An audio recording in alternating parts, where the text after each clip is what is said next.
Well, hello, everybody. That's the jam right there. Welcome Yeah. to What Had Happened Was. What happened was. Welcome to What Had Happened Was. I'm Karyn Bryant here with Angela Overkill Hill. What's up, y'all? Happy What Is Up. Sunday. Happy brunch time. We got another brunch show today. And apologies for not being able to do last week because of my Yeah. New York trip. So thank you, Karyn, for not getting too mad about No, that. it's okay. And to be honest with you, in a couple of weeks, we're going to have to miss another one because I'll be on my way home from London. Yeah. Ooh, very nice. I Just good old cannot wait. London, you know. Good old London. Yeah, no, I absolutely can't wait for that. So that is going to be really fun. So you today, where are you off to today? Today, I'll be heading to Kansas City, the beautiful area of Kansas City, Yeah. to corner my girl Paulina Granado. She's fighting in Invicta again, Okay. and yeah, it should be fun. She has like a nice little scrappy Brazilian girl she's up against, very much a Muay Thai style. Mhm. So perfect. We have all the preparation for that, so it should be fun. It should be a good weekend. Nice, nice. And so, Yeah. hold on, I'm trying to pull this light a little closer. So, we are going to talk about UFC 272, and we're going to talk with Sabina Mazo, who has a fight upcoming next weekend at UFC Yeah. Vegas 50. I'm working that one too. Looking forward to that. We're also going to talk to Chance Rencountre, right? That's how you say it, right? Yeah, I always Um, fuck it up. And I've known him for a long time. I just call him Chance. But yeah, Cancer Encounter. I'm pretty sure that's right. how you pronounce it. And so he, a couple of weeks ago, had a fight at Bellator that did not go his way, and he actually suffered some pretty big damages, 5 broken ribs and various things. So we do want to check in with him and get an update on that because that was kind of rough. I mean, he seemed to keep a really good, a really good. I Oh, that's wanted to say no, I cool. was showing that. That was I didn't Saludos, know you yes, could from do that. Jesus. What up, Oh, Saludos, what? Belezas? Yes, there's Saludos. Angie. I've figured out a few new things here Wow. that we can play around with. Well, So wait, do we it can with the also, Twitch what up, one. Brent Do B? What up with the two beautiful? Well, hello. Happy Sunday Hello. to you. Hello, Bridge B. We teach. Yes, and look, hello's on the 737. Hello. Hey, what's Hey, up? so That's so Sabina. cool. Sabina is here now. Okay, but so Oh, all Sabina needs to get right. the link. Sabina, I sent you I emailed you the link, and so you need to jump in on that link, and that's Maybe how we will add you to the stream. I'll It's copy and send it to her Instagram too. yeah. I should have done maybe I should have done that. Um, but because I sent it to her email. And I sent it Yeah. to Chances too, but maybe while you're there, just send it both to their IG Yeah, just I'll in send it case. to both of them. For sure, just in I case. I should have.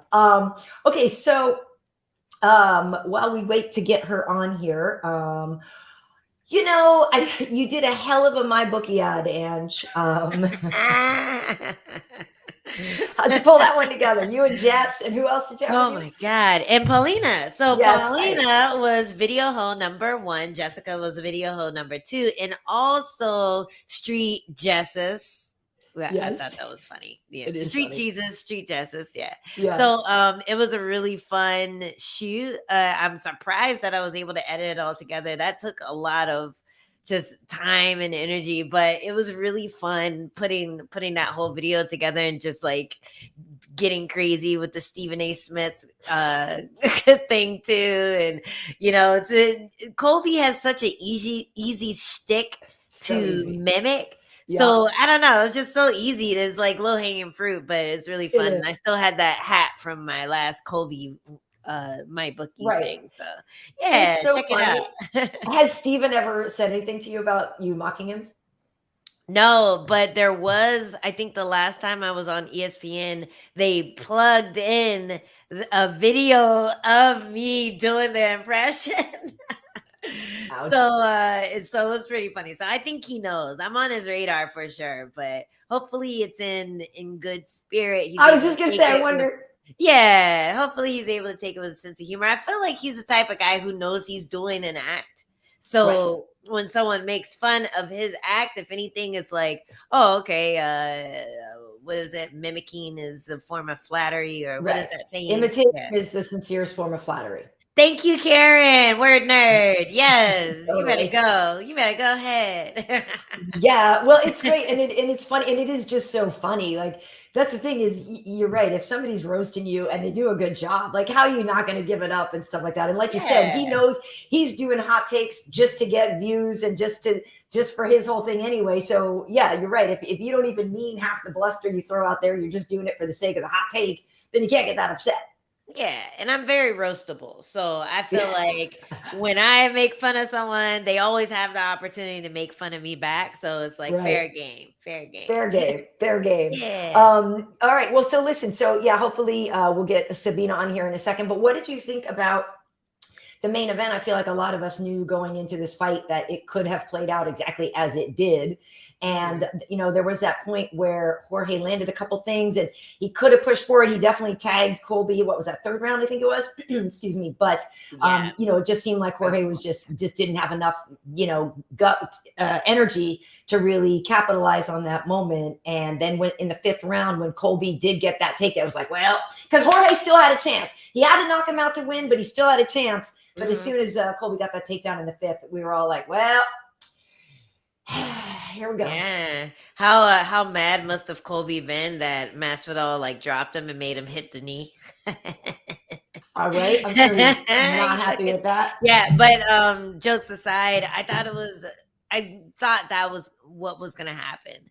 I thought Colby's wrestling is probably his most impressive thing. That and his pressure and his ability to mix things up. So you do get into a striking match with Colby, and then he disappears underneath you and gets that takedown. So yeah, I really felt like he had more tools to beat Masvidal with. Masvidal always has that one hit knockout power, those surprises, those explosions. But the best way to take the air out of someone's tires is to drag them down on the ground, beat on them a few rounds. And then once you get to the championship rounds, even if you do get hurt, it's hard for them to have the gas to follow up. So, yeah, I think a lot of people saw that happening, except for poor Drake. Yo, I wish I had money like that to just be like, you know what?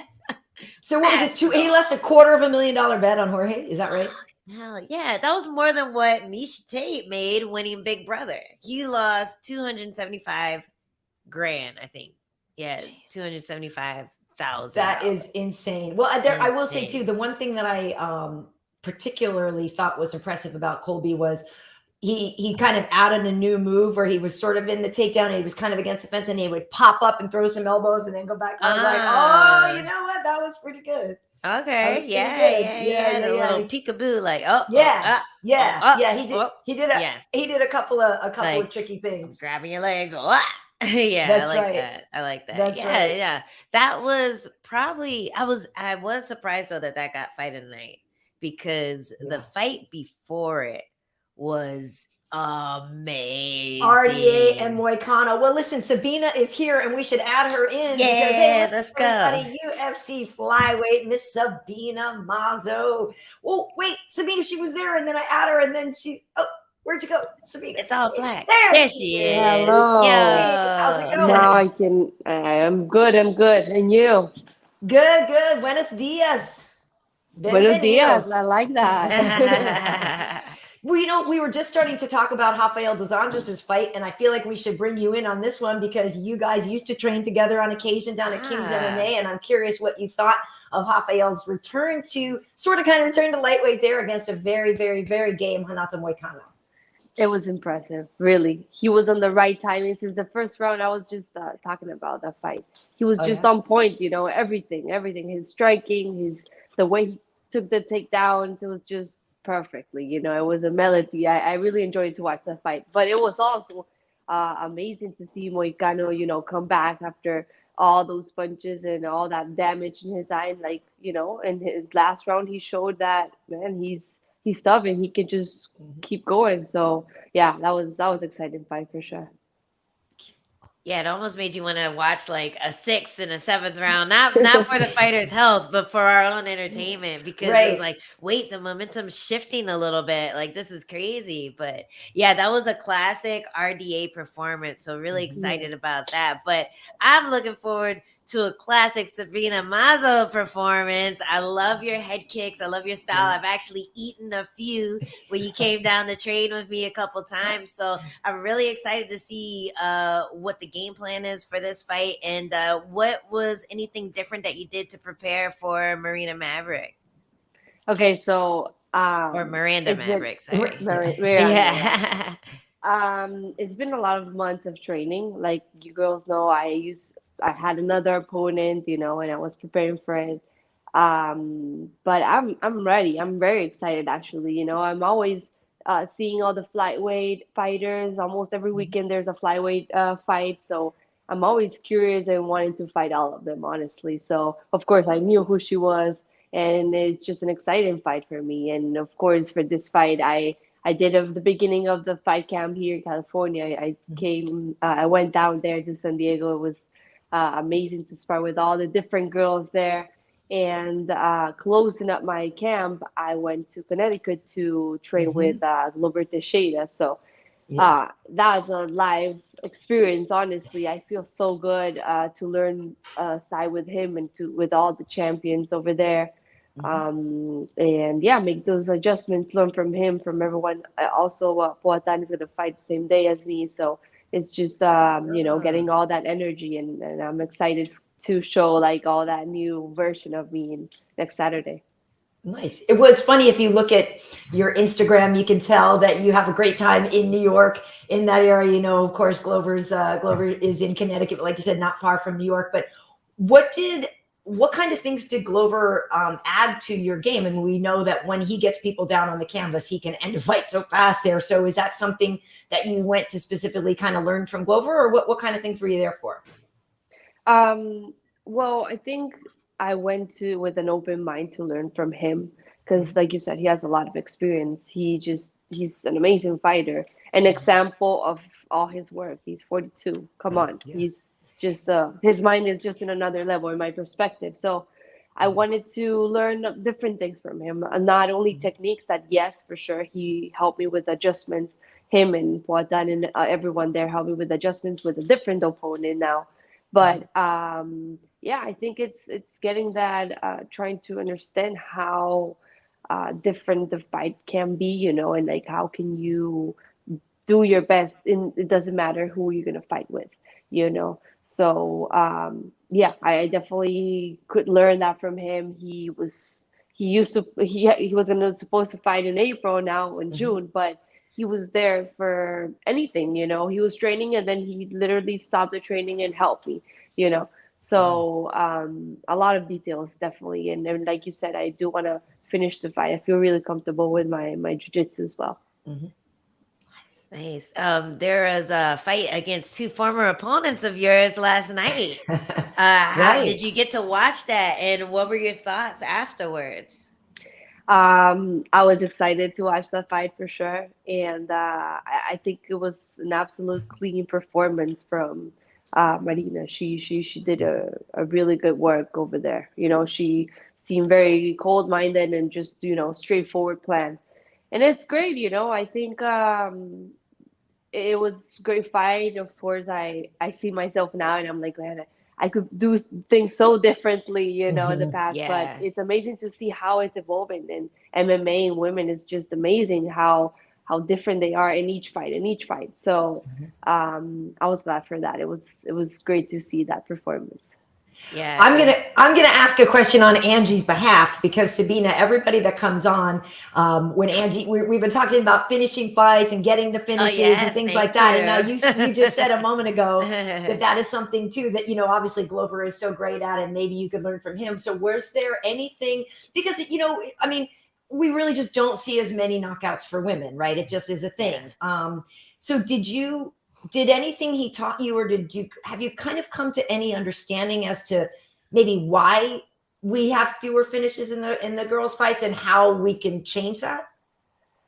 Well, I think maybe from him I could see how he doesn't hesitate that much to just finish a fight. Sometimes I see that as a mistake, not all other women, but me, like you want to finish, so you hesitate too much, or the other person is hurt and you just go like crazy to finish, but that's when you lose the time.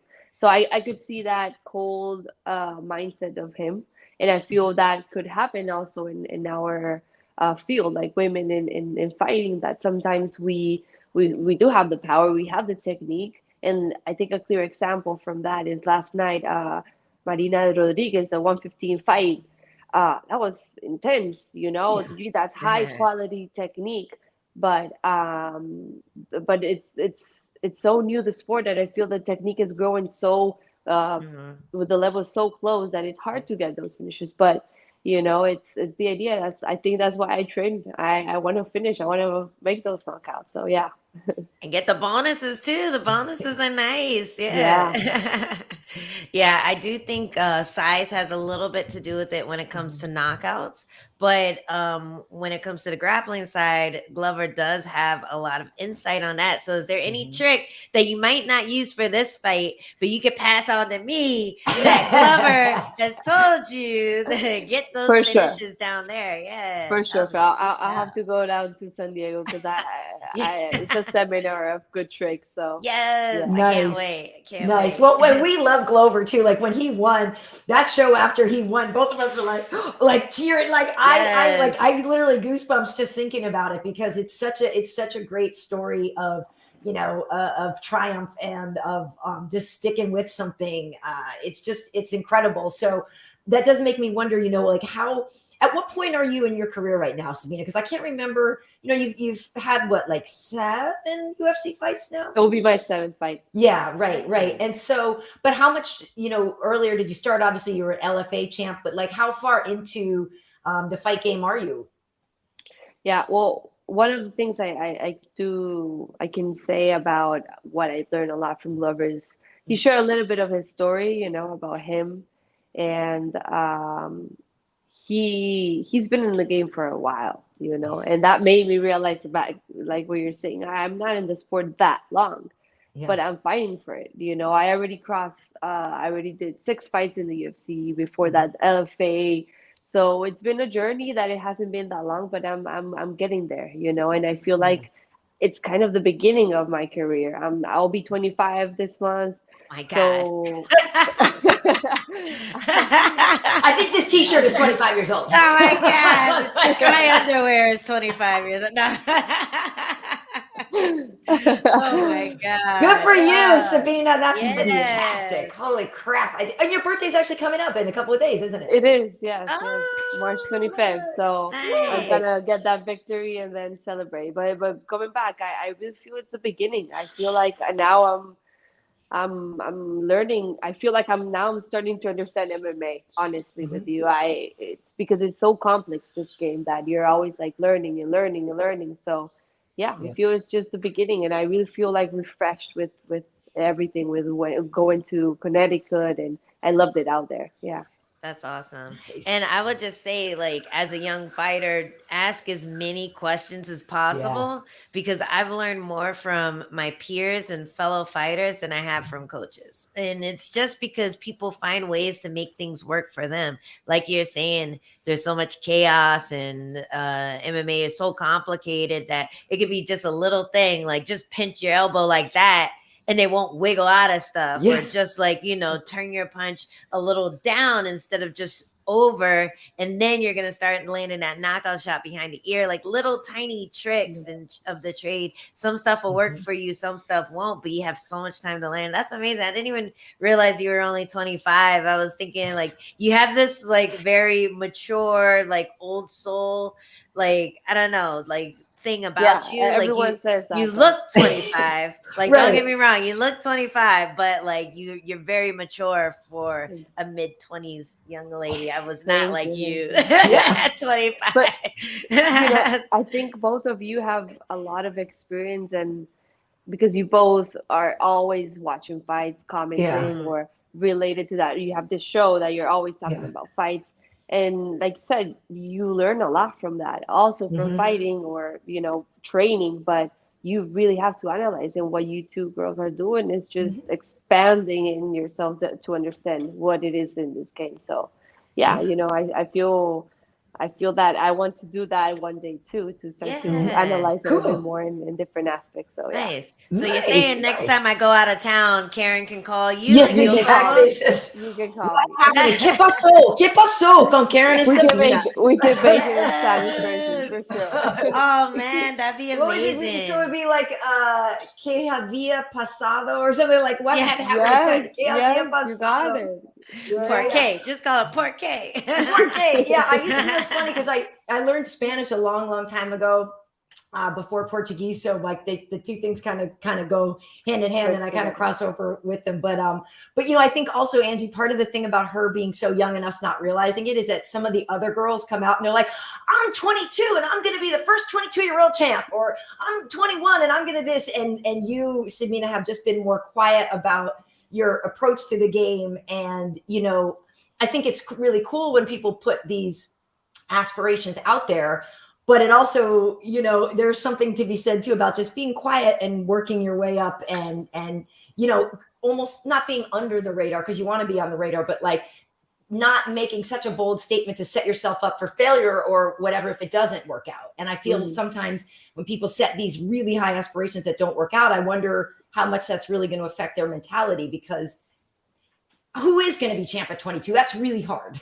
Yeah, and for me, yeah, it's really cool to be a champ 22 or whatever, but Yeah. the goal for me is to be a champ. It doesn't matter the age I will be, honestly.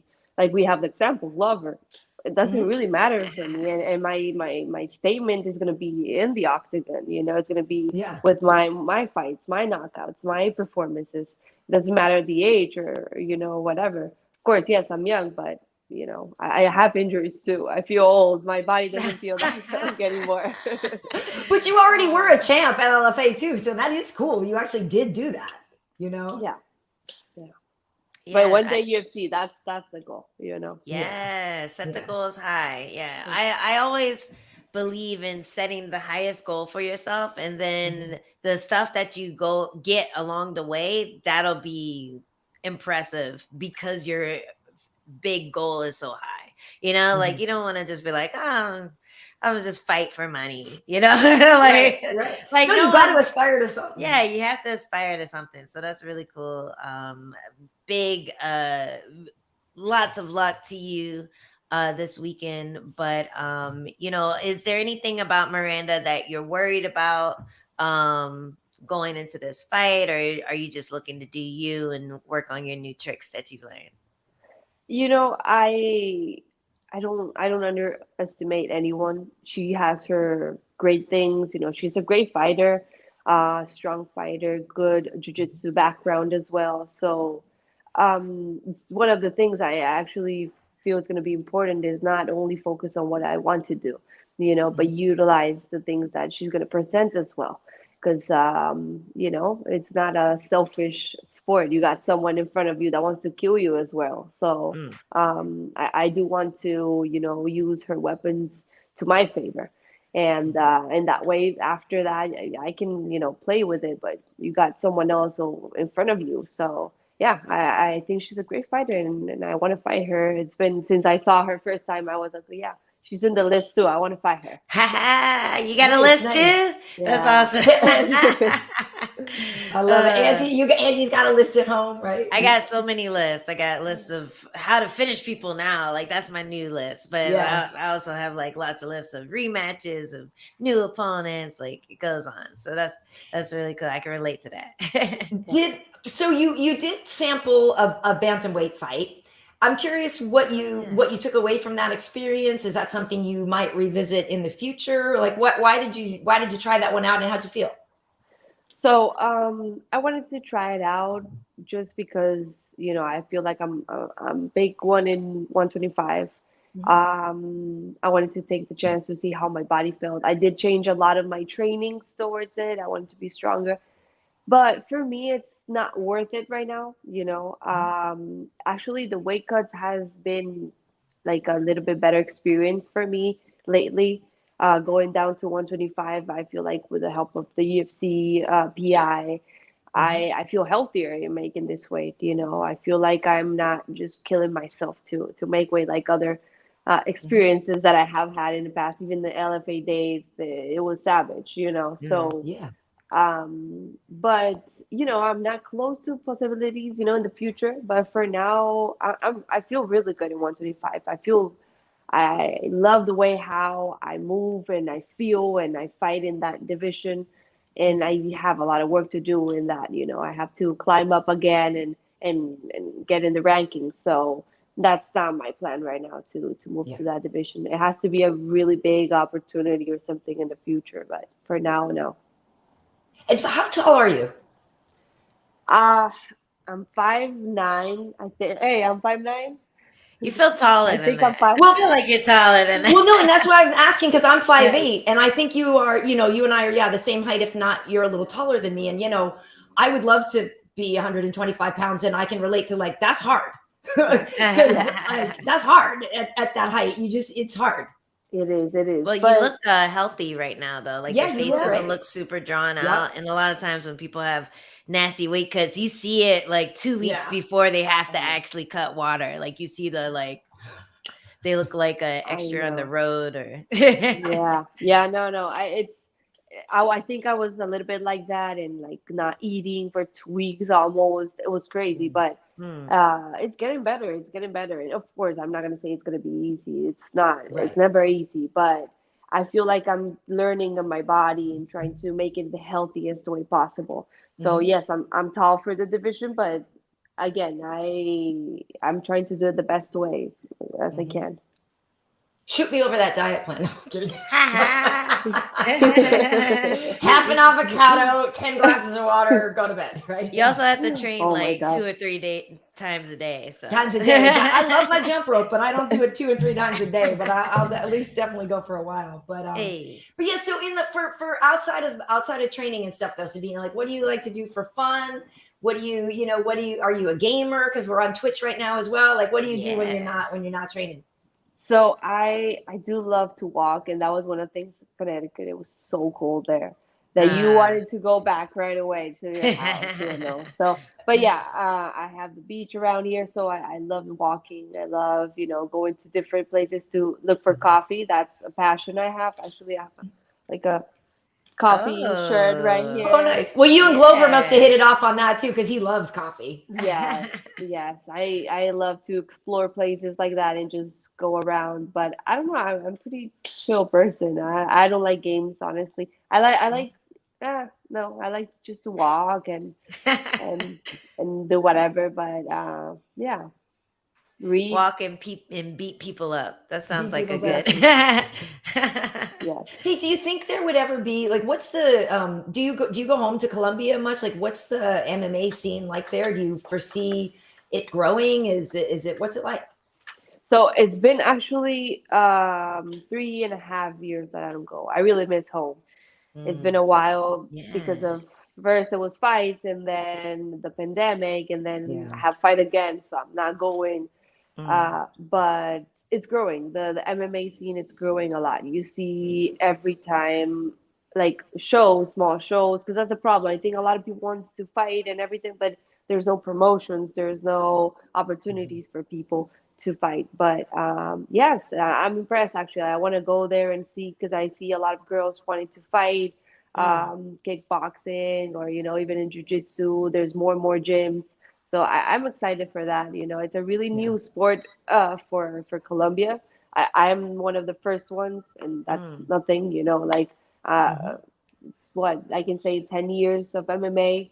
So it is very new in MMA aspect, but I see a great future there. I want to go for sure there and maybe do something in the future, a show or I don't know. Have you been since you made it into the UFC? Yes, yes. Okay. Did you I get like a big hero's welcome when you got home? Yeah, it was, but I didn't want it to. It was like, oh no. Aw. Yeah. I went the second time I went, I was like, no, I'm just gonna surprise my mom, and I didn't told anyone, and just I was in her house, like, hey mom, how are you? She almost Oh, passed she must out, have but had a yeah, yeah. I'm like you gave I her a love heart it. attack. I know. I love that. I have a friend that does that to his mom, and he posts the videos on Instagram all the time where he just shows up and like walks in, and she's always like smacking him, and it's such a great video. Like it's such a great thing. I'm sure she was thrilled. Oh, that's so She was. cute. One day I will do it again. I will not tell her. I will not tell her to Yeah. go back and surprise her. Yeah. Yeah, Tell her that's you're awesome. fighting that weekend and then show up. She'll be like, what Yeah, are you right? doing here? I will, That's and she cool. doesn't watch the fight, so I think it's gonna be a good live. I mean, she watches the fight afterwards, but she's too nervous to watch live. She's just like, no. Right. And your mom watches live though, right? She does, but she is usually pretty lit when she does. Like My mom too. she has a bartender, like specifically she'll say, okay, you're bartender tonight, and she'll just have a glass of wine, and they have to make sure it stays full. Otherwise they get kicked out of the fight party. So that's how my mom deals with it. But same, like it's really hard. I do feel bad every time I book a fight, like telling her that I booked the fight, because I know she's just gonna be stressed until it happens. So For sure. yeah. For sure. Yeah. It's a mom. Well, listen, One day Sabina, we'll see. we wish you the best of luck, and you guys, she's fighting next Saturday. I'm working that one, so I'm really looking forward to it, and I'm excited to see. I know we're all excited to see like what you've picked up after working with the champ. So it's gonna be really cool to see any the new takedowns? Yeah, I'm excited wait. to show you my work, show everyone the work. So thank you, girls. I appreciate. I love starting my fight week like this. Honestly, it's amazing to now start feeling that vibe and interviews and everything. And it's time. It's go time. Let's go. Awesome. Yay. Awesome. I'm glad you enjoyed it. This is great for us too. Cool. It's really cool. You have a great mindset right now. I feel like super confident for you. Can't wait to see you get it done. Thank you. Yeah. Thanks so much for joining us. Enjoy the rest of your weekend. Thank you, girls. Bye. See ya. Bye.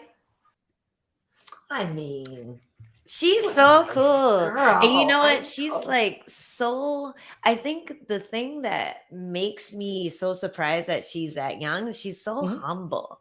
I feel like I was such a shithead at 20. Like I thought I was humble, but at the same time, I was like, I'm humble, you know? Like, but that's what I'm saying. Like the other girls, no disrespect, but like we know there have been some kind of loudmouth girls who get there in the UFC and just start blabbing about what they're going to do or whatever. And that's cool. Like I'm not against ambition, but I'm saying like, yeah, she could have done that. She could have walked in there and been like, yo, I've already been a champ and I'm not even like, she could have done all that and had the chops to back it up, but just chose to be more humble about that. And I really like that. She chose to walk hard.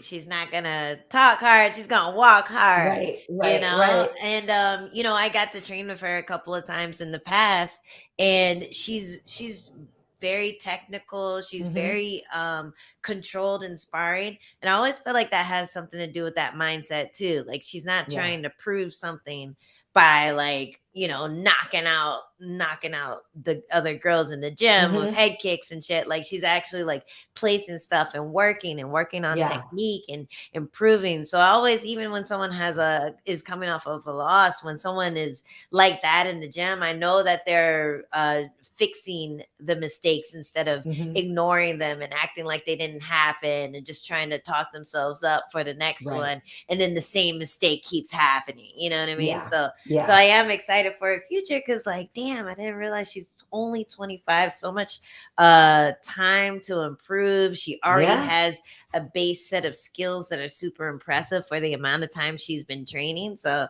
yeah, it's going to be fun. It's going to be fun seeing her develop.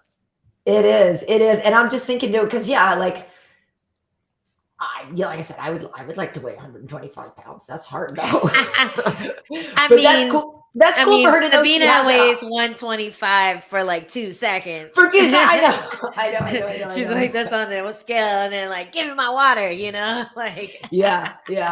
But that's cool to also know that she has that option later on down the road if she wants to try 35 again. Her body can totally handle it, you know, whereas some other girls, I think, sometimes dabble in different weight classes, but it's much more of a like, well, I'm really giving this up, or I'm really undersized, or I'm really, you know. That's cool that she has that future. But yeah, 25, you know, it's obviously with Valentina being so commanding and everything. Eventually, though, somebody's going to catch up to her, you know? So. Yeah, I think so. Maybe not this year, but with the Talia Santos fight, that's a fight that I thought would happen in the future, and that's a fighter who I thought did have a chance of putting Valentina on the back foot. Right. So it's exciting that she's getting the opportunity already, and she's also pretty young. I think she's like 28 or something. So yeah, the future is bright for the 125ers. It's just you have like this big scary beast like the strawweights had for a while with Joanna, and eventually someone's gonna dethrone her, and then everyone's gonna be like, all right, I'm the champ. No, I'm champ. Now I'm champ. So it's gonna happen eventually, I think. Even though Valentina looks like a monster right now. But the sport always improves, and having a dominant champion like that makes girls step up and become more impressive. Yeah, agreed. Well, I think I see Chance here, so we can add him, everybody. Hey, how's it going, Chance? Well, first, I want to make sure we're saying it right. It's Chance Rencountre, right? Rencountre, yes, yep. Rencountre, right. Rencountre, so counter, like a counter to a move. Okay, nice. Rencountre. Yeah. All these years, I'm like, is it Rencountre? Oh, dang it. I'm sorry. I didn't want to fuck it up and just be all confident, like Rencountre, How you feeling, man? Good. Finally, all right, I guess. Not too bad. Ribs are finally healed up. Well, not healed up. Not as bad as everybody makes it out to seem, like the ribs, because they were plated. So everybody's like, oh, it's the worst thing when you cough, everything else. I'm like, that's not a big deal, actually. But the reason the doctor said was they actually put that titanium on there. So it lined the ribs right back up, and then it put it's pretty much a steel stent across there, and then just screwed it both sides in. And so it's not like shifting around when I cough or I sneeze or anything like that. It's actually solid. So I don't get that feeling of the ribs shifting and everything like that. So I think I'm blessed in a sense, or I don't know, lucky to be unlucky, I guess. I don't know how you want to put it. I feel like your pressure, your top pressure is going to be insane now. Like your that's what I'm saying. That's permanent. You're going to put permanent titanium in your rib cage? Unless my body rejects them, like that's the only thing I can do is I can do too much too soon. That's the hard thing for me. I feel kind of decent and everything of that nature. So I don't want to do too much. My body can reject them and they can break apart from the bone. And then they'd have to go surgically in there to remove that. So that's the only problem that I could have at this point in time in my recovery. So I got to just take it slow, take it easy, and then recover. But for the most part, that's the only backlash of them coming out. They'll be in there as long as I live, I'm pretty sure. We'll see if I get the metal detectors now. Yeah. That's gonna be the worst part, is flying. Right. Well, so for people who may have missed the fight, it was a couple of weeks ago, and basically you took like a side kick, right? And it just was incredibly forceful and broke 5 ribs. Right. Yeah. That's so. I've watched it a couple times. I haven't watched it too much, and then so I just think we were working that. The little camp I had, it was kind of short notice, but I had enough knowledge. I only got to come out for really a week and I think week and a couple days to train for this fight. So I was framing, at least I was working, but that's still not training. That's still not fighting shape. But anyways, I'm sorry, what was the question? Got lost on. Just how you took the kick. What exactly happened? So it was a side kick, and you just took it, and it was right away. We were like I was talking about with camp. We just got a little bit of time out there. So when we went in the fight, I feel like I did the right thing. I don't know necessarily, but we went. It was just perfect timing. Bad timing on my part. I was planning on crashing in, taking his back. I got his back for a split second, and then. Sure enough, he broke 5 ribs in the process. So it was great timing on his part. You can't take that away from him.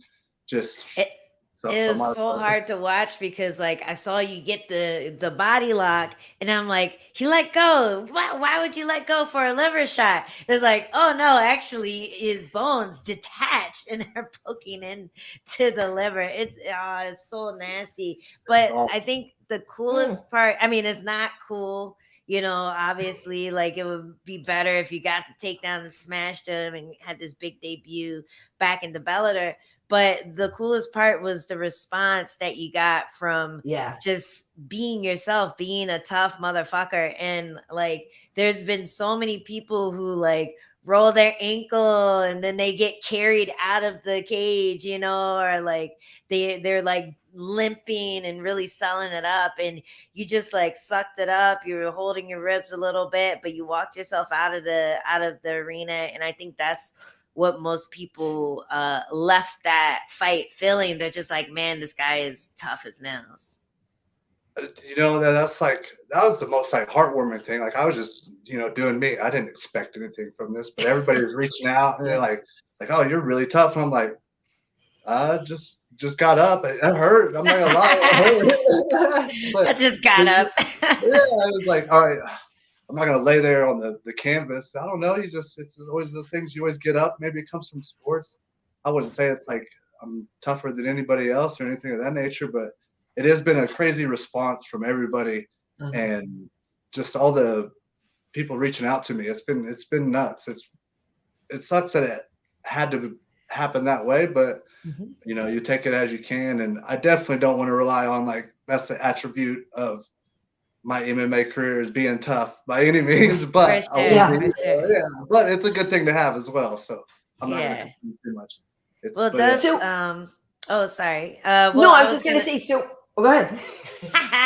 I want a piece of chance. Well, no, I was just gonna say like it does soften the blow because like I think the closest thing that I've had to that was when I fought Jessica Andrade, and everyone thought I was going to get my ass kicked, and it was a competitive fight, but I lost. But people were like, "Yo, you're so tough," and like I was like, "Yeah, but didn't you see that punch I landed?" And it's like, no, nobody saw that. They just saw how tough you were. But it is cool because you go out feeling kind of bummed that things didn't work out your way, but then you get pleasantly surprised by just how, like you said, just being yourself can inspire people. There's probably a lot of people who like have days where they don't feel like getting up, and you just the act of you like with 5 broken ribs getting up and walking yourself out of the arena is inspiration enough to help them get out of bed in the morning or just help them deal with whatever hardships they're dealing with. So believe it or not, the act of just being you is actually like it's entertainment, but it's also inspiration. So like that's all I was gonna say about that. Oh, that's so much. That makes so much sense. And that's what it is. It's crazy just to be able, like you said, to get up. That's what I always thought about. I didn't think anything about it when I was getting up. I sat there, laid on the mat. And I was like with the canvas, and I was, oh dang, this hurts. But using a couple other choice words in my mind, and then I just got up. And they're like, all right, we're gonna set you on a stool. I thought I was just gonna get up and we were gonna kind of walk this off and get out of here real quick. They're like, they're gonna set you on your stool. So we sat there for a second. I was like, all right, I'm obviously not. It wasn't too short of breath. It did puncture my lung. I didn't get all the injuries. So what happened was broken 5 ribs, punctured a lung, and then they thought I lacerated my kidney at first, but then it kind of came back as just a bruised kidney. So they weren't too worried about that. So it was just the lung and then the 5 ribs. But so back to so I got up, got on the stool, and then they were getting ready to, announce the winner and everything of that nature. So. And I didn't think anything of it. It's just a wrestling habit, I want to say. I mentioned it in one of my posts recently. It's just our wrestling coach always instilled with us, show sportsmanship. You shake. Wrestling is a big on like sportsmanship. So we go shake the coach's hand. We go shake our opponent's hand before the match. We shake our opponent's hand after the match. And then we go shake the coach's hand. Or the team comes together or whatnot as a tournament or a duel, things of that nature. So there's a lot of sportsmanship, showing like it's a lot of adversity where you don't want to go be a sportsman, but you suck it up, you lost, and then you got to go on about life. So that's all I was incorporating. All right, well, I can at least get up for this guy and shake his hand, tell him thank you and everything like that. He was real respectful. said like 5 words to me in English. Great job. Good for him. Go, That was Christian. cool. Yeah, spoke really good English. Yeah. And then everything went on their way, and then went back, and once the adrenaline started kicking off, it got pretty serious there. Oh, I can only imagine. I bet. Oh my I can't even imagine. That's just brutal. What's the prognosis for, how long? I know you said you've already been feeling pretty good about it, but what did they really tell you in terms of how much time you need to take off? She honestly said like 6 to 8 weeks of not lifting anything heavy. The first 2 weeks was no 10 pounds or anything of that nature. So just try to rest as much as you can. They were talking about cycling your work and not working, things of that nature. But with my job, I got very blessed, and I was able to point a lot of fingers, and I got good help. So that's very, very, very fortunate and blessed on that point. But we went back to work Monday morning as soon as I got back here. You're crazy. So for people who don't know, Chance has a construction business and he builds houses. So that's cool. That's a lot of lifting that you're not allowed to do right now. I haven't done any lift. Like I said, I got good help, and I got a good crew with me right now. So we're able to, I just pull a tape measure and draw on paper, pretty much draw on wood. So it's not too bad. Not too bad. Yeah. I wanted to ask you too, because you have a Native American heritage, right? Mm-hmm. I don't know if people know about that. There have been a few fighters here and there that have come in, but I was curious, what that means to you in terms of representation. And, I gotta believe that that's part of your fight spirit too, right? Of the we're getting up, so can you speak about that a little bit? It all just flows together. Yeah, like you said, just that warrior mentality. Like that's just something I was always ready for battle. I always say, "Hoka, hey, it's a good day to die." Sometimes you truly believe that. It's as a fighter, we're a little crazy. We're all a little nuts somewhere in there. I don't know why, but I feel like I'm a level-headed person, but I can flip a switch real quick. I can control that switch. And what is your tribe? What is your heritage? So I'm Osage and Sioux. My dad's from up here in Rapid City, South Dakota, and then my mom's from Oklahoma. I was raised on the Osage Nation Reservation, smaller or it's actually a pretty large reservation, but a small little portion of Oklahoma, the northeastern side of Oklahoma, right near Tulsa. So we're right there. Cool. Well, hopefully it's something, because that we see more. Is it something that you see growing within the community, or is it not such a huge thing? Of course, like the wrestling background is always like the wrestling. I come from a small town of 3,000, so of course the wrestling's there, and it's the MMA is not so big, That's why I had to obviously come to California and things. Even here, and I live in Nebraska right now. Even being here, there's not too many gyms. There's a couple of gyms that I can travel to and things like that. But of course, it's not like California, the Mecca, and there's other places on the East Coast that are, Florida and places of that nature that are great gyms. Like I go to California and there's 10 gyms within like 2 city blocks or something crazy. Exactly. It's nuts. So it's definitely not that, but I'd like to, retire and go back there and start some MMA stuff and gyms like that. Cause Tulsa's a pretty big city. So there is some stuff there, but as far as the reservation goes, there's not, we got good athletes. We always had, big, strong kids coming out. There's a couple guys coming out, playing D1 football just from my hometown. So it's cool. I got to go back and wrestle with them over the winter break and stuff like that. So it's cool seeing the kids. Like my friends' kids now, we're getting to that age where I'm getting to coach, their children, and it's humbling like, how much they look up to you. Like Ange says, there are people like I'm just Chance. You know what I mean? I just go to work every day, show up, try to put a smile on and get through it, and it's cool to see like all those kids come back and really appreciate what I do. Yeah. Very cool. Very cool. Yeah. Well, before that last fight, you were streaking, man. Like, how many fights had you just won? And you have like I forget how many subs, but you're a finisher. You're a finisher with a great record. So how does it feel, even though your debut didn't go the way you like, how does it feel to be picked up by a big promotion again? You were in the UFC before, you fought in Bellator, but it was usually like 1 or 2 fights and then back out. So how does it feel to be on that big scene again? Right. So it's good to get, feel it's all about the money at this point in time. I'm just to keep it real. we're here to get paid, right? We're prize fighters is what I always say. And I need, my daughter can't eat my legacy, so we definitely need pay. So it's You're right. awesome to finally earn some money that I feel like I deserve, and that's what matters. And it's big shout out to everybody, my manager, Bryant, Bellator, everybody put their heads together and we came up with a number, and it's a no-brainer, and it feels good to be, I always felt like fighting on the local scene was like you pay your dues in any sport and to get to where you're at. And I felt like I did that. So when I went back on that local scene, and like I said, I won 2 fights in a row, 11 finishes.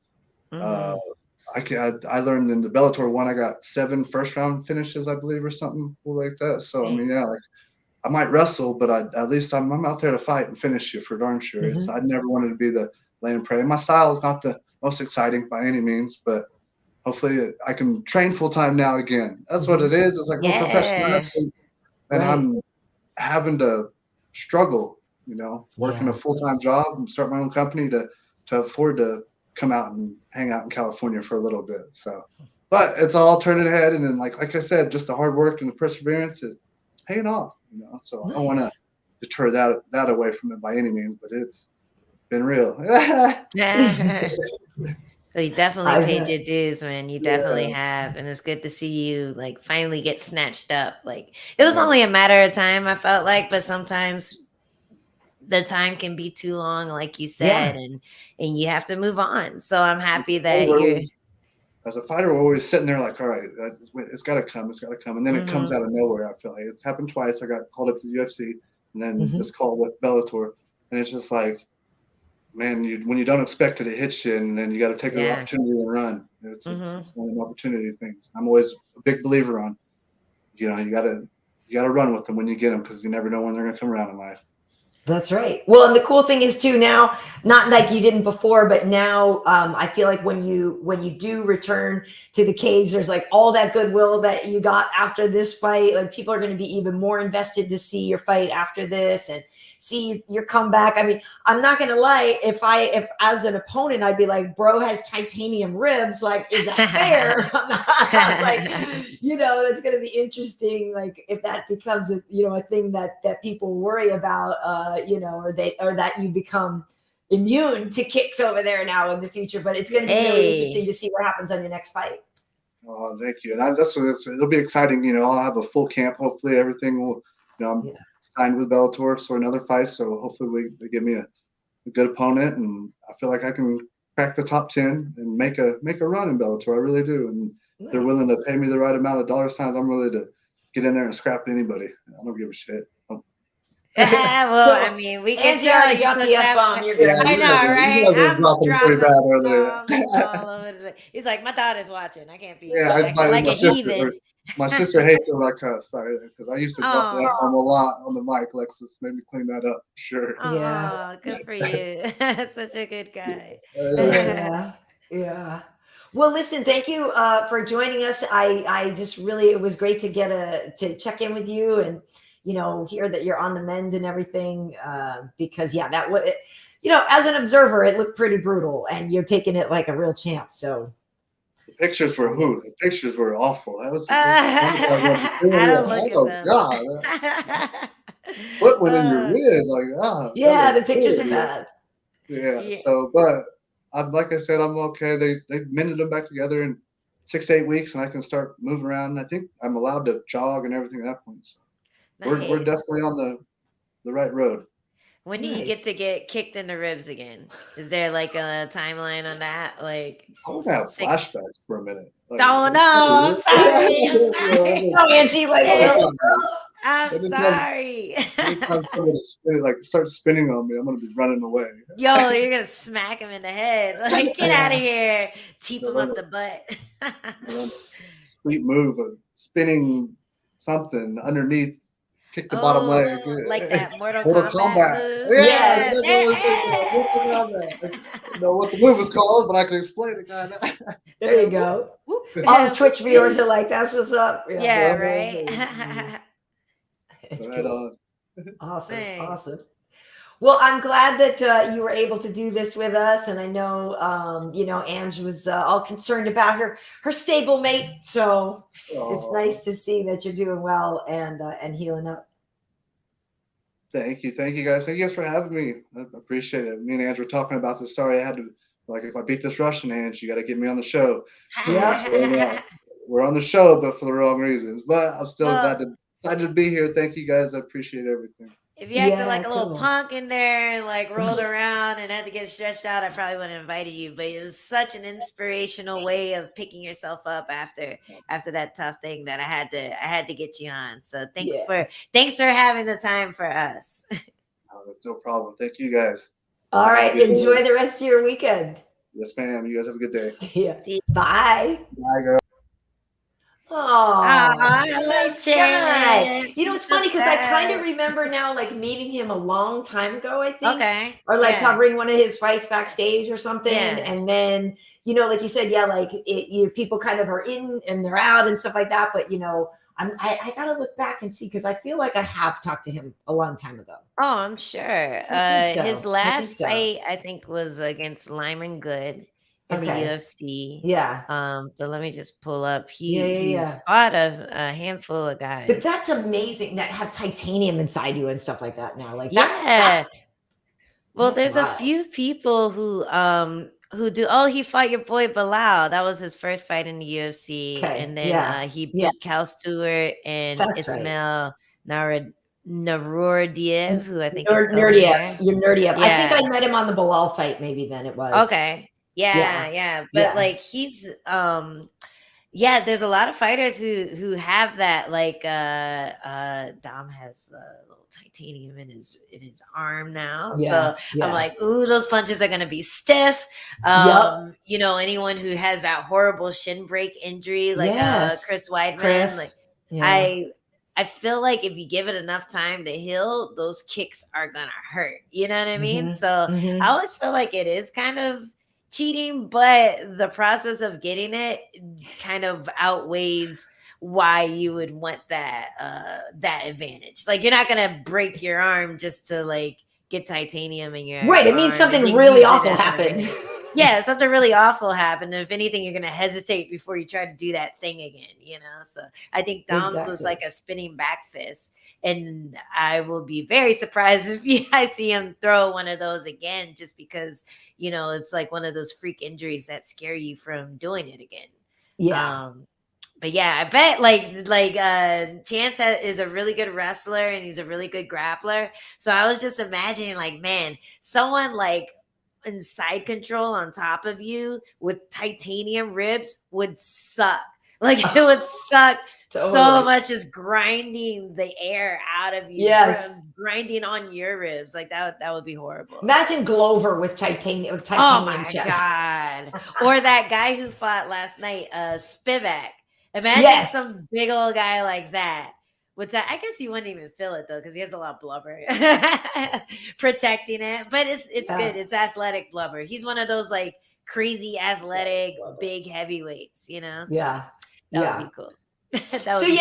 So what was the what was your other takeaway from last night? I thought the Bryce Mitchell Edson Barboza fight was entertaining. Bryce is a real deal. But it's funny, if you saw the video of those two after the fight, like I think it was a UFC clip, they're like, nothing but respect, but they're both like limp, they're both like so banged up and limping and this and that. Oh my God. I found that very entertaining. I mean, I've always been a big Barboza fan. And I like Thug Nasty. And for those who haven't heard it, like if you haven't heard Bryce's rap record and stuff, it's actually pretty good.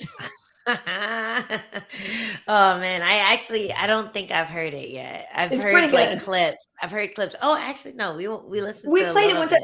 I forget what they call it when it's that like country rap, dirty South rap. I forget what they call it. There's a name for it. Imagine if he did like a thing with Lil Nas X or something, like so Country Road Part 2. Yes, that'd be Midwest so cool. Road. Well, he did get his camo shorts. So he got his camo shorts. Must be nice to ask for shit and be able to do it. Some people get what they want, you know.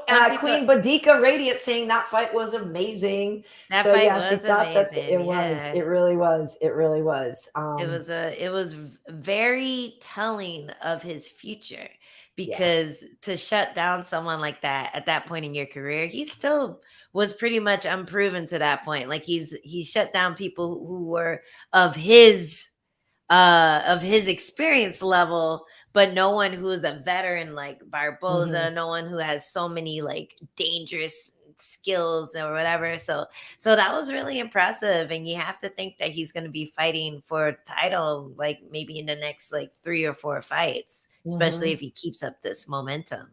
But yeah, really cool to watch. Really cool to watch. And I was also the Kevin Holland Cowboy fight. You know, that first round was so competitive, and like they were cracking, like each landing right hand, straight rights. I was like, oh snap.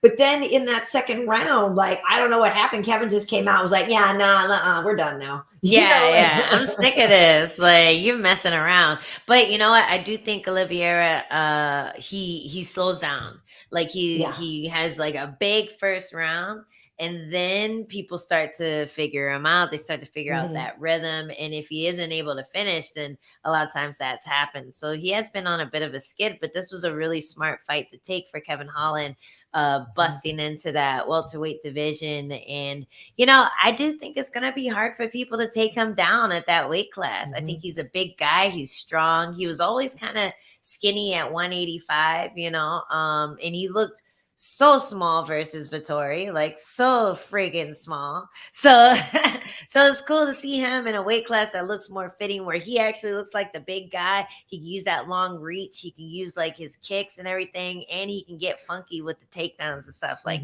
the scrambles in that fight look like a flyweight fight. Like, it was crazy. So really entertaining stuff. It was really entertaining, and I agree. He looks really good at 70.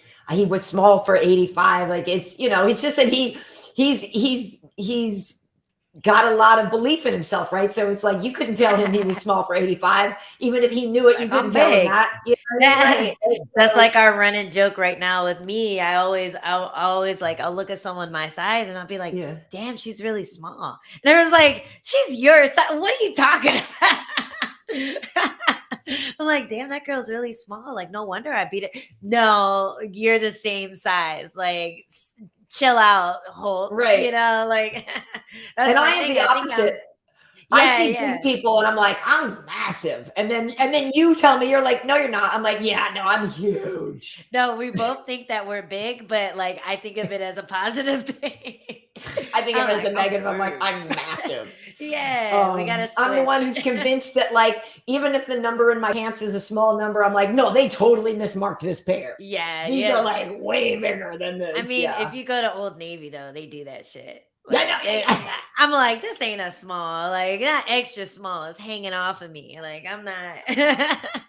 I'm gonna go shop in the kids section. But yeah, so Kevin, I like him at 70. You know, Jalen Turner is massive for 55. Like, dude, we're watching this fight, right? And I forgot. I was like, oh yeah, no, welterweights are fighting. And then all of a sudden, I was like, they're talking. I'm like, I'm like, so how the F does Jalen Turner make 55? Like, how the hell is that even possible? You know what else is crazy? He made his opponent look short. Right. He's 6'1".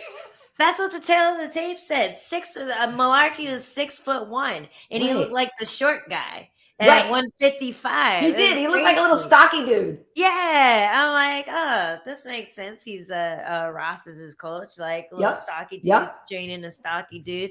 But no, he's actually pretty tall, except for in that matchup. Yeah, well, so exactly. So Jalen, there were some stats last night. So Jalen now has that's his 4th consecutive UFC finish, and he's tied for the 2nd longest active finish streak in the UFC, only tied to Ivasa. Has more, because Ty has 5 finishes in a row. Wow. But so yeah, Jalen is cranking along. And actually too, there were some other things about Dos Anjos, because you know that was it. I'll go in reverse order here. So Bryce Mitchell now with the longest active UFC win streaks at featherweight. So the champ has 8. So Volkanovski has 8, and so does Arnold Allen.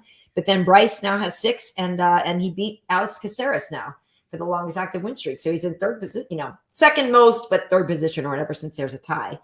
And so for Dos Anjos now has done a lot. So Dos Anjos now, he got 5 takedowns. So he's become the 13th fighter in UFC history to land 60 plus takedowns. So more than 60 takedowns for RDA.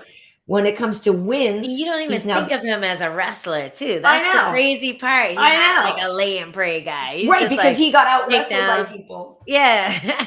but like, yeah, if he can get out wrestled by Colby, but that doesn't mean he can't wrestle himself. So now also RDA is the 10th fighter in UFC history with more than 20 wins.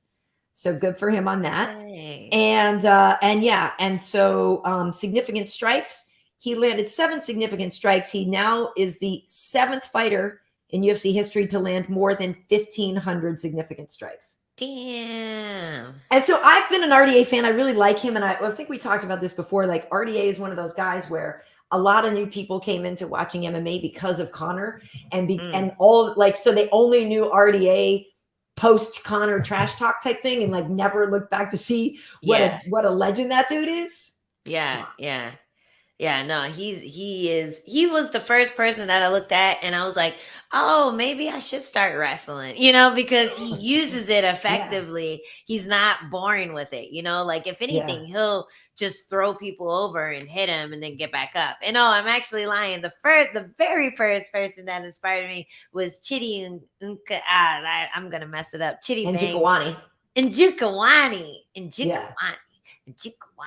The Chidi and Njokuani. He had a highlight reel out before I started doing MMA. And his highlight reel was just him punching and kicking the shit out of people, then grabbing them, throwing them, and then letting them stand up so he could punch and kick them some more. So I was like, okay, that's kind of cool. I'm into that. I like that.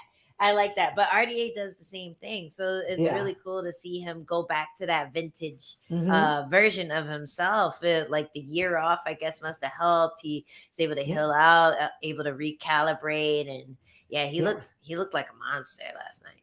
Yeah, it's nice to see him back at 55. I'm excited for him. And like, it looks like maybe he could have pressed the reset button there on that. So I definitely, and you know, listen, not for nothing though. Can we get a standing ovation for Renato Moicano? You show up with like a little more than a week, throw down for 5 rounds, get like completely charged because we're sitting there screaming, we're like, don't stop it. Like they packed so much Vaseline and all this stuff. And I'm looking, I'm like, this dude is such a G, you know? And so I think even in defeat, hopefully Hanato's stock went up as well because that was just incredible. Yeah, it must have. I mean, anytime you do a favor, we were talking about this on Serious, like, is there value in doing a favor for the UFC when you know there's a good chance you're not going to win that fight? And the value isn't just the fact that you're doing them a solid, but it's also you get to prove your toughness and you get to prove like your resilience in dire situations. So when he does go into a fight with a fight camp, where he has time to prepare, when he has time to cut weight properly, when it's only 3 rounds, he's going to have so much confidence because he was able to do this and have moments in there. Like there were moments where it looked like his momentum was picking up. It looked like RDA was in a little bit of trouble and then RDA would pull it back in. But imagine if he actually had a camp for that fight, there would be more of those moments. So it definitely raises your value and it raises your confidence in your own craft because you were able to do that. Good stuff, man. Good stuff. Hey, before we get out of here, because I know you do have to travel and stuff. What was your takeaway from Rodriguez and Jan Xiaonan? I thought Rodriguez looked a little lost in there, and you know, it was surprising because she's done so well against everyone else that she's fought on the feet, but I think Jan's like, I don't know, maybe the in and out, or maybe like she's yelling in her ear and like making her dizzy or something. But Jan's like in and out was just kind of frustrating her. And I did feel like Rodriguez should have won, but I also didn't. Like I felt like it was a draw, if anything. Like there were moments for both of them, but the rounds were so close. And if I had to go by the way MMA scoring actually is, then maybe Jan took the fight by a sliver of a hair because the second round was super close. Yeah. But if I were to go by the way MMA judging should be, it would have been a draw to me. I think the first round was super close. I think it was a solid second round for Jan, solid third round for Rodriguez. Yeah. And that's what the fight should have been. But we don't do it that way. We do it in a stupid way where everyone's going to argue about who actually deserved to win the fight or not. What I will say is I won that fucking fight versus Jan all those years ago. It was a long time ago, but I'm still mad. I'm still mad. And I don't Stay care. mad. I don't care if y'all are mad that I'm still mad. You need to stop being mad at me being mad because it's not going to change. I'm going to die mad.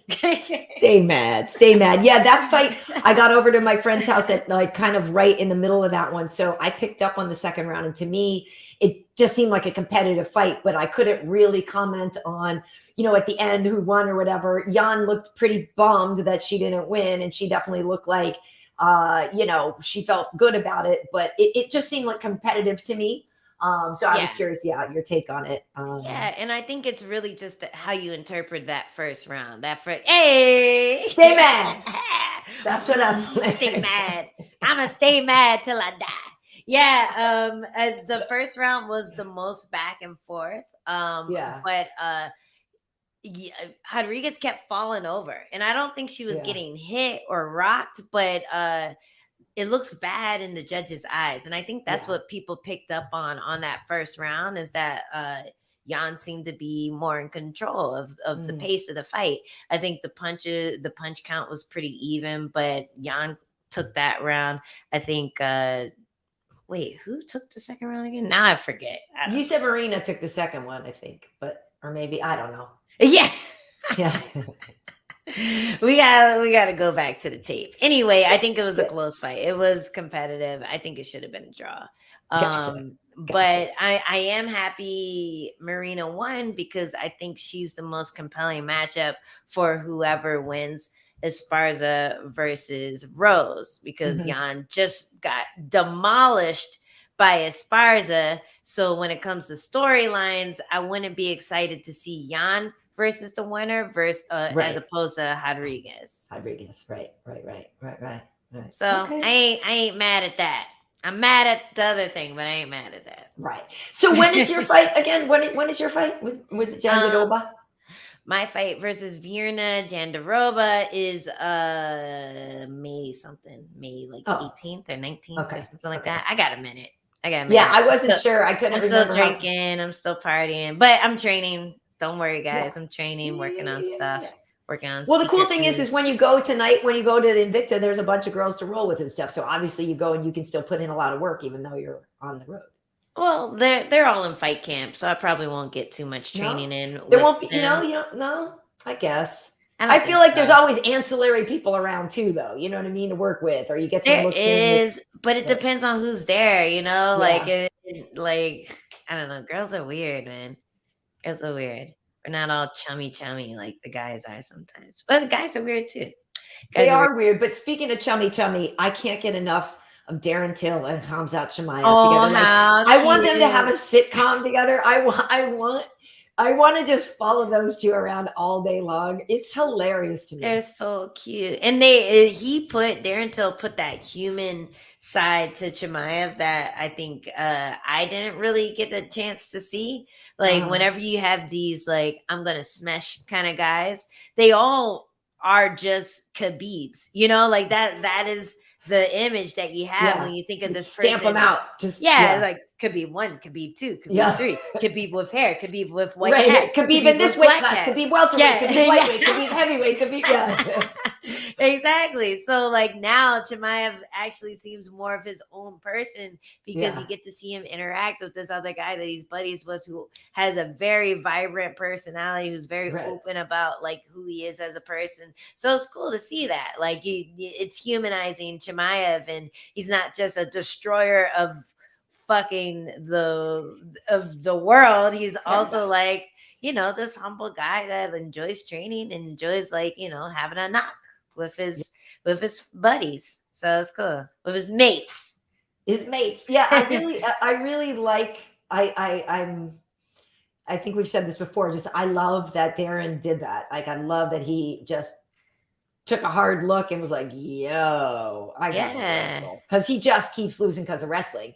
And like you can't not address it. Like you can't just say, "Well, I'm just gonna have better knockouts." Like, dude, no, you gotta address it. And so that's really cool that and it's not to say that they don't wrestle there, because like Mike Grundy is from the same gym out there in England, and obviously Aspinall and stuff like that. It's not like those guys don't know how to do it, but I just really respect the fact that he went to like the pinnacle of current, you know, in the UFC, like the you know, the Darth Vader of it. And went there and just like humbled himself and said, "Let me learn." I think that's really great. And it says something about Chimaev, the fact that he welcomed that too. Yeah. Because some people, like I've hit up people, I was like, "Hey, let's train," and they're like, "Seen," you know. It's like the message has been seen. And I'm like, but the cool thing, so that I wonder, that means that if Chimaev is so confident too, that he's like, yeah, I don't feel like Darren's a threat. But also, you know, like he comes from the gym with all-stars with like Gus, and they're good dudes. You know what I mean? Like they're really good guys. And so I can see that they would be welcoming to somebody. But you're right. A lot of people probably would be like, why am I going to help you? Yeah. And it's not even just about being a threat, but it's also about the wanting to be pushed, you know, like having that want as a fighter, as a martial artist, to train with someone who's going to put you in spots that you don't like being, you know, but at least you're able to embrace that. Like Darren Till is, you're able to embrace that in training. So it happens less often on the big scene. So having a fighter who's had all success in his career, like Chimaev had, still wanting someone to come in that's going to push him to that next level, that says dividends about his future in the game, because he's improving even when he doesn't have to, you know what I mean? Like he's dominant, but he's like, I'm still going to keep going. I'm still going to keep getting better. I'm going to be so dominant that the version of me 6 months ago wouldn't have a chance against me now. So that's really cool. That's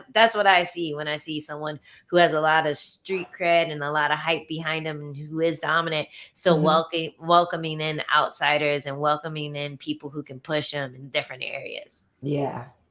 You'll love to see it. It's cool. So cute. It's so cute. It is.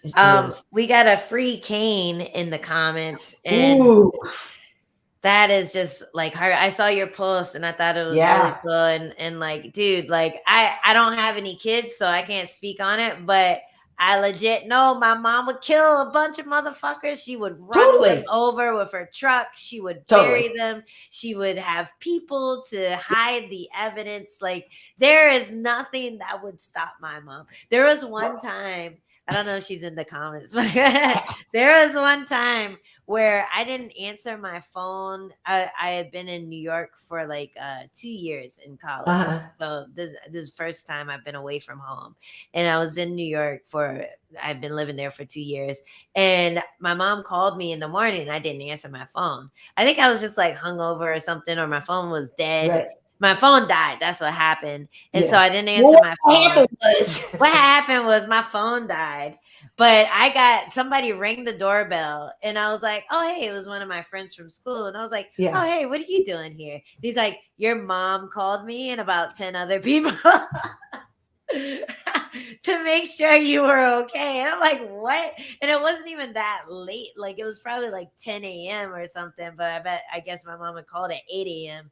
and I didn't answer. But that's just to say the bond of like a parent and a kid, like, dude, like, don't fuck with that shit, you know? Like, I feel like the judges should respect that, and I'm hoping that they do, because that's like no matter what he did, it still should be judged temporary insanity, for sure, because like, you're legit insane watching your kid get hurt, or knowing that your kid knowing this guy got out after doing it how many times and isn't being punished. Like, there's no way. Like, I literally just knowing Cain and knowing what a good dude it's incredibly upsetting, and 100% you would do what he did. Like it just, and two wrongs don't make a right. I know what people like, well, you shot the wrong guy, and I know that the wrong guy got hit, but you're trying to tell me that guy doesn't know what that stepson of his does? Really? No, he was Really? taking him to get an ankle bracelet or some shit. Yeah, like not an it's ankle like- bracelet, but the ankle So monitor. you're kind of complicit, and granted, I suppose maybe that person isn't the one doing it, but like, I'm not advocating for violence, and I'm not whatever. And yes, two wrongs don't make a right. But in that situation, if they don't effing free Kane, Riot. There's it's not so many okay. worse people got off for so much worse things. My mom says, sound familiar? Yes, she would do the same thing. She would hunt a motherfucker down. I love it. I love that mom had to chime in for that. Oh, On a lighter note, I do remember my mom had a question for what had happened was, and I'm going to pass it to you, Karyn. What designates red corner from blue corner? How do they decide? I believe it is the higher ranked person is the red corner. I think so too. Too. Even though there's been, like, I've had fights. Well, I guess you don't really know the rankings. Well, I just know from looking at my worksheets, right, for work, when I get the bout sheet, and it has people's rankings. The higher one is usually in the red corner. Yeah. So I have had fights where I was blue corner, even though I was pretty sure I was ranked ahead. Like who was it? Oh, when I fought Loma Lookfunmi. I was pretty sure I was ranked ahead of her. But it was short notice. So maybe she was just in the red corner already. Maybe they already had her fight kit or something. So she remained in the red corner. And I think when you don't have rankings, then they just go by like who has the best record or something like that. Yeah, so I think exactly. Then it's like a judgment call of or maybe sometimes hometown person or whoever's closest to getting the belt, if it's outside of like a ranked promotion or something like that. But so that's how they decide.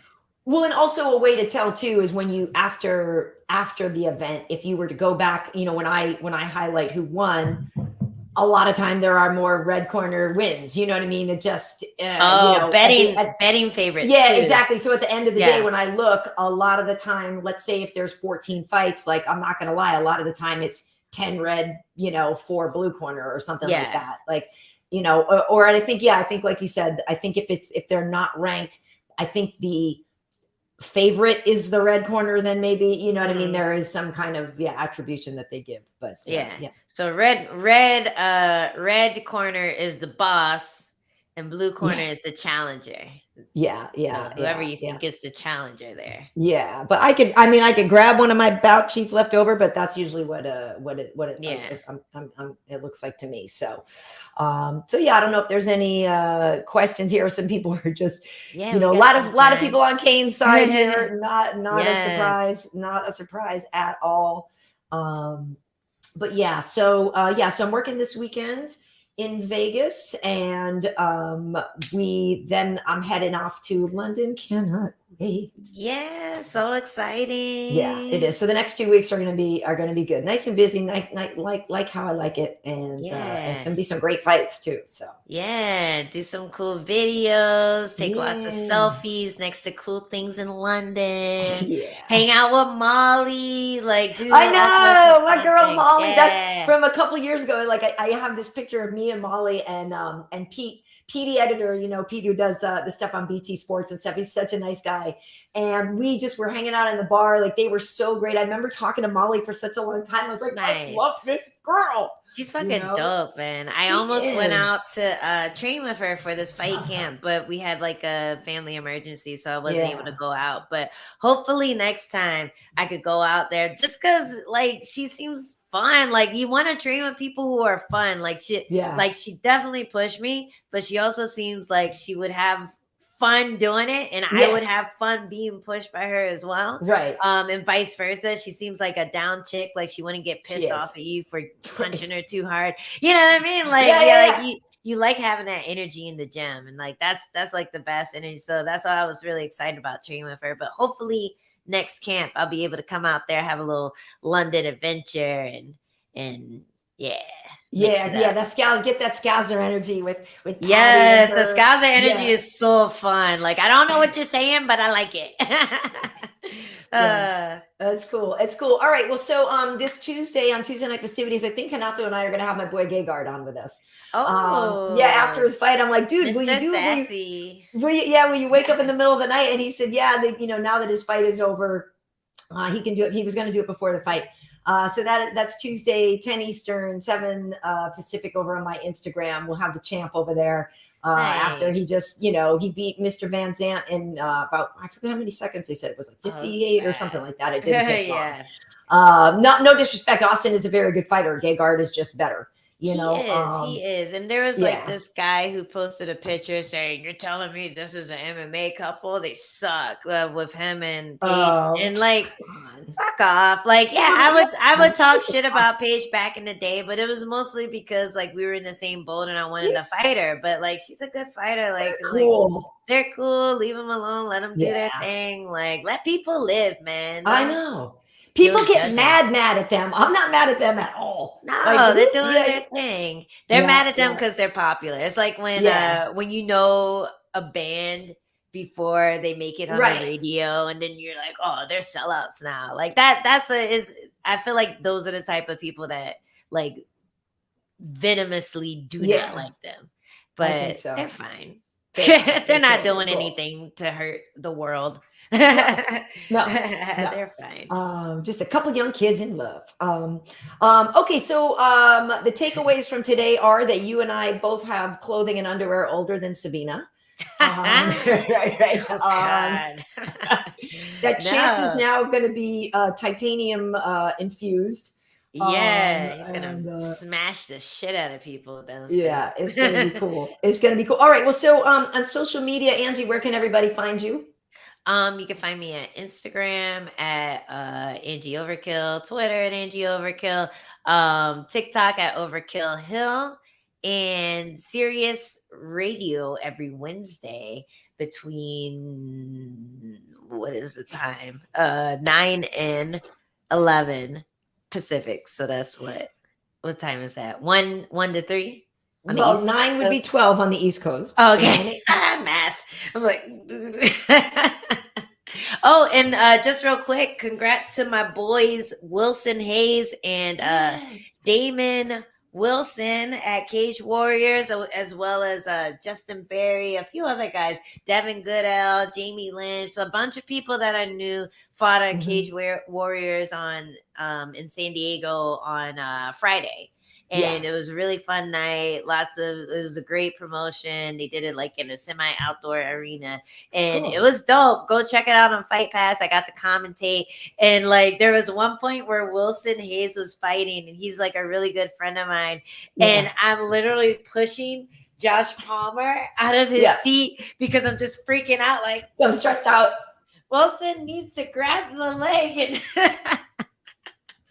I saw the picture of him up on the cage, and it was like, I think your husband, like, he was like, yeah, Wilson's back or something like that. I was happy to see. He's such a nice guy. He's the best guy. He's so nice. He's so skilled. He's such a veteran. I'm sure you've interviewed him like a ton of times. Of course. So yeah, check out Cage Warriors if you haven't yet. And you should try to go to Cage Warriors on Friday before UFC London. They're going to have a show there. Oh, that Friday night in London. The Friday before UFC London, there's going to be a Cage Warriors card. So I think they did that last time. Get over there. Maybe I'll do that. It'd be fun. That would be fun. If you have time. Yeah. I know you're busy, but that would be fun. The fight scene over there, especially in the local scene, I feel like is really chill. So yeah. Cool. Yep. So that's where you can find me. Awesome. Yeah, I was just gonna say, and for me, over on Instagram, at KB Heat. That's where we do Tuesday night festivities. Like I said, 10 Eastern, 7 Pacific on Tuesday night. That's on my IG Live. Hanato and I will be speaking with Gegard, and then later on after that, we do a live, basically hour and a half. Over on YouTube here called the After Party. So if you're here watching this on YouTube, just hit the subscribe button and you won't miss out on that kind of stuff. So otherwise on YouTube and on Twitter, Karyn Bryant, Karyn, Bryant as in Kobe, no relation. But May he rest in peace. So yeah, thanks for everybody for joining us. This is episode 54.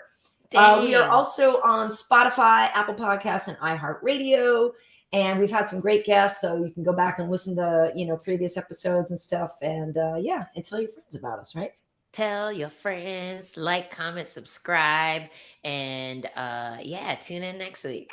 That's right. All right, folks. Well, we are going to wrap it up from here, but thanks for joining us. We'll see you on the next one.